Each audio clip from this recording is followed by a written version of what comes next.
ஒரே ஒரு நெல்லிக்காய் எடுத்துக்கணும். கம்ப்ளீட்டா வெட்டி நல்லா கட் பண்ணி அந்த கொட்டையை எடுத்து வெளியே போடணும். அப்புறம் ஒரு கைப்பிடி கருவேப்பிலை, நல்லா சுத்தமான கருவேப்பிலை எடுத்து நல்லா வாஷ் பண்ணிட்டு ஒரு கைப்பிடி ஒரு இன்ச்சு இஞ்சி எடுத்துக்கணும். தோலை சீவிடணும். தோலை சீவி என்ன பண்ணணும், அந்த இஞ்சியை வந்து இடிக்கணும்.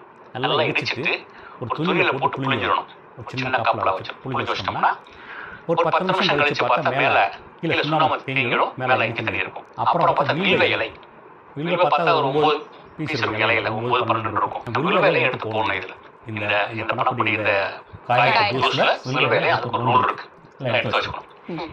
எல்லாத்தையும் இடிச்சு நம்ம கம்ப்ளீட்டா எல்லாம் இடிச்சு மிக்சியில் போட்டு அரைச்சிடணும்.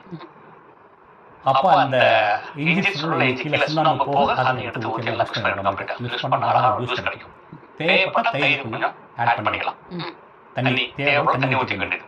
இதில் வந்து கொஞ்சோண்டு மஞ்சள், ஒரு பிஞ்சு மஞ்சள், சுத்தமான மஞ்சள், ஒரு எலுமிச்சம்பழம், லெமனும் தோலோட போடணும்.